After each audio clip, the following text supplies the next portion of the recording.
Assalamualaikum warahmatullahi wabarakatuh. Anak-anakku sekalian, bagaimana kabarnya anak kelas 5 sekarang hari ini? Semua sehat? Alhamdulillah. Bu Saro mengharapkan anak-anak di rumah selalu sehat semua. Anak-anakku sekalian, di sini Bu Saro mau menjelaskan materi SKI. Dan sebelum dilanjutkan pembelajaran ini, anak-anak, mari kita buka dengan bacaan basmalah bersama-sama, anak-anak. Semoga anak-anak nanti mendapatkan lindungan dari Allah Subhanahu wa Ta'ala. Bismillahirrahmanirrahim. Alhamdulillah.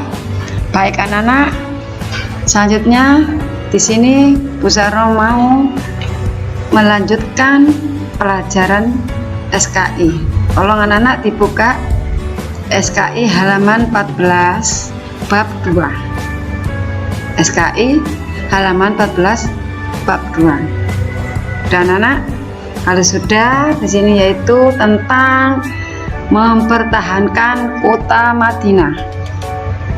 Mempertahankan kota Madinah. Selanjutnya anak-anak, yaitu tentang kepemimpinan kota Madinah. Anak-anak, kepemimpinan kota Madinah. Di sini anak-anak jelaskan, karena tidak kenyamanan kota Mekah, Nabi Muhammad SAW memutuskan hijrah ke Madinah. Dan beliau membuat perjanjian kota Yasrib yang dikenal Baiat Aqobah. Baik anak-anak, yaitu menuliskan perjanjian di kota Yasrib, yaitu tentang Baiat Aqobah. Paham anak-anak? Selanjutnya yaitu perjanjian Baiat Aqobah itu ada dua. Ada berapa anak-anak? Ada dua. Satu, Baiat Aqobah. Yang pertama yaitu isi perjanjiannya, yaitu satu, tidak menyekutukan Allah Subhanahu wa Ta'ala dengan sesuatu apapun. Dua, melaksanakan apa Allah perintahkan. Tiga, meninggalkan apa yang Allah larang. Paham anak-anak tentang isi perjanjian Aqobah? Yang pertama, kita tidak boleh menyekutukan oleh Allah. Dua, kita harus menjalankan perintahnya, apa yang diperintahkan oleh Allah. Yang ketiga tadi, kita suruh meninggalkan apa yang dilarang oleh Allah. Itu anak-anak adalah isi Baiat Aqobah pertama. Baik anak-anak, selanjutnya yaitu Baiat Aqobah yang kedua, dilakukan pada tahun 622 Masehi, yaitu 1 tahun setelah terjadinya Baiat yang pertama. Paham anak-anak? Baiat kedua ini sebelum baiat yang pertama, setelah 1 tahun, sudah dapat 1 tahun, baru Baiat Aqobah yang kedua itu dilakukan. Isi perjanjiannya itu Nabi Muhammad melaksanakan hijrah untuk menyelamatkan umat Islam dari ancaman dan kekerasan kaum Quraisy. Itu anak-anak adalah isi perjanjian Baiat Aqobah yang kedua, ya. Selanjutnya yaitu tolong anak-anak dilihat gambar. Lihat gambar ini anak, ada contoh gambar peperangan terhadap kaum kafir Quraisy. Ada perang Badar, coba dilihat, itu gambar perang Badar. Ada yang menaik kuda, itu. Kedua, perang Uhud, coba dilihat anak-anak. Ada yang naik kuda seperti itu, membawa apa itu, ya. Dan yang ketiga ada gambar perang kontak. Itulah anak-anak contoh perang yang dilaksanakan tadi, tentang perang Badar, perang Uhud, perang kontak. Baik anak-anak, selanjutnya contoh dari perang Badar. Apa sih anak-anak perang Badar? Perang Badar adalah peperangan yang paling hebat. Peperangan yang paling hebat antara kaum muslimin bisa mengalahkan dengan kaum kafir Quraisy. Itulah anak perang Badar. Dengan jumlah 1000 orang, mereka menunggang unta 700. Berapa anak? 1000 orang, tapi yang menunggang unta 700. Sedangkan pasukan Islam sejumlah 313. 70 unta, 2 orang penunggang unta. Perang Badar terjadi pada hari apa anak? Hari Jumat tanggal 17 Ramadan tahun kedua Hijriah, bertepatan tanggal 18 Januari 623 Masehi. Mungkin anak-anak sudah paham tentang perang Badar. Kemarin sudah diterangkan tentang pelajaran akidah, itu ada perang Badar anak. Baik anak-anak paham?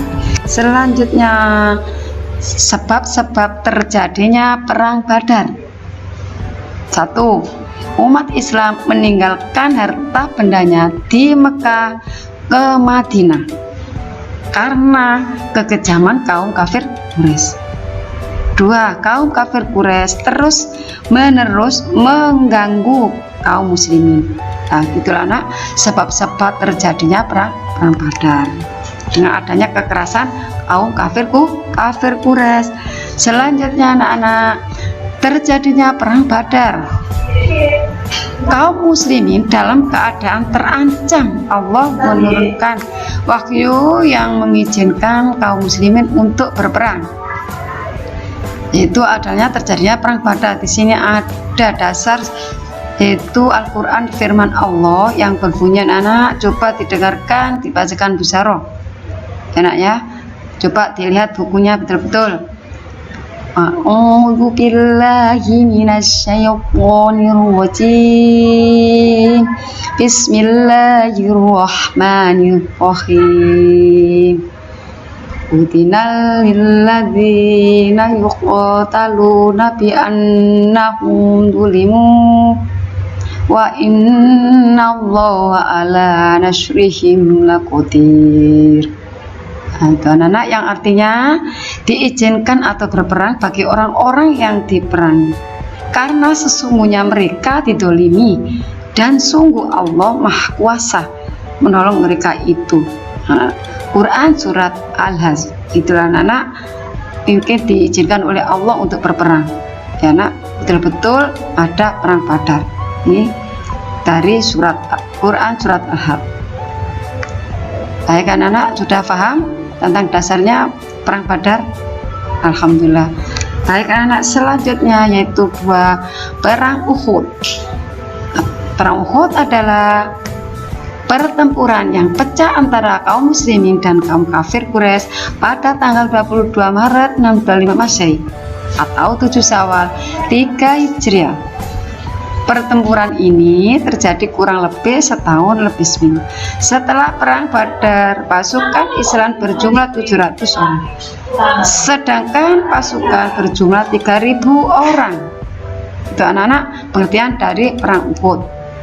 Selanjutnya anak-anak, sebab-sebab terjadinya perang Uhud. 1. Perang Uhud terjadi karena kaum kafir Quraisy ingin membalas dendam atas kekalahan mereka pada perang Badar. Yang kedua, sebab-sebabnya yaitu kaum kafir Quraisy mengalami kerugian dalam bidang ekonomi sebab terjadinya perang Badar. Yang ketiga, perang Uhud karena terjadi di kaki Uhud, yaitu sebuah bukit karena terletak di sebelah timur laut kota Madinah. Itulah adalah sebab-sebab terjadinya perang Uhud. Selanjutnya terjadinya perang Uhud. Dalam perang Uhud, antara kaum kafir Quraisy berjumlah 3000 orang, sedangkan tentara muslim berjumlah 1000 orang. Pasukan muslimin bermarkas di Bukit Uhud, sedangkan pasukan kafir bermarkas di lembah yang berhadapan dengan Bukit Uhud. Sebelum peperangan terjadi, Rasulullah SAW menempatkan 50 orang pemanah di atas bukit, dan Rasulullah SAW berpesan bahwa tentara muslim tidak boleh meninggalkan bukit dalam keadaan apapun. Setelah melihat tempat yang strategis itu kosong, tentara kafir mengambil alih posisi tersebut, menyerang tentara Islam, dan tentara Islam panik dan melarikan diri. Yaitu akibatnya kaum muslim kalah dalam perang Uhud. Itulah anak-anak terjadinya perang Uhud. Baik anak-anak, selanjutnya 3 perang kontak. Apa anak? Perang kontak. Perang kontak itu dilaksanakan pada tahun ke-5 Hijriah atau pada 627 Masehi.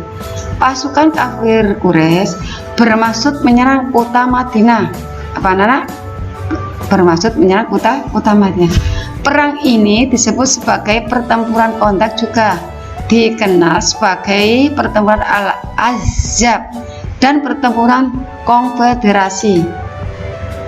Pengepungan Madinah ini dipelopori oleh pasukan gabungan antara kaum kafir Quraisy Mekah dan Yahudi, Bani Quraidah atau Bani Nadir. Pengepungan Madinah dimulai pada 31 Maret 627 dan berakhir setelah 27 hari. Selanjutnya anak-anak terjadinya perang kontak, yaitu perang kontak merupakan salah satu perang yang terkenal dalam sejarah Islam, di mana umat Islam menggelarkan strategi perang yang unik untuk mengalahkan pasukan musuh.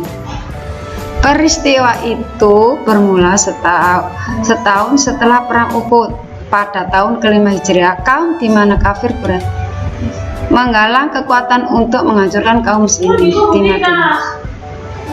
Rencana jahat itu terdengar oleh kaum muslimin di Madinah. Rasulullah SAW lalu mengajak para sahabat untuk bermusyawarah. Dalam bermusyawarah itu, Salman Al-Farisi menggulirkan sebuah gagasan yang cemerlang.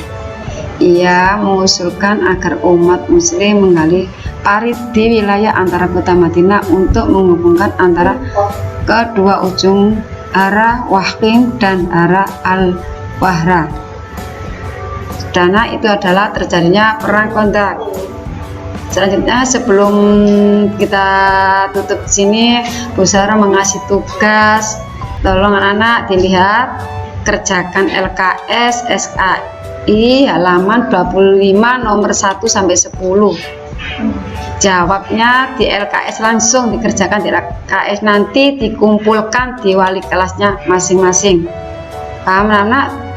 Tugasnya mengerjakan di LKS saja. Tolong dibuka LKS-nya nanti halaman 25. Itu adalah anak tugas SKI.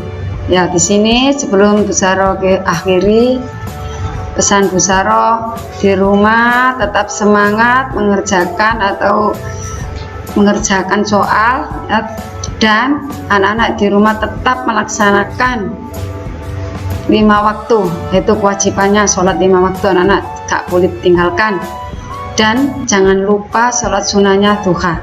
Dan anak itu pesan Bu Saro, jangan lupa jaga kesehatan, memakai masker kalau keluar, dan cuci tangan. Akhiri, assalamualaikum warahmatullahi wabarakatuh.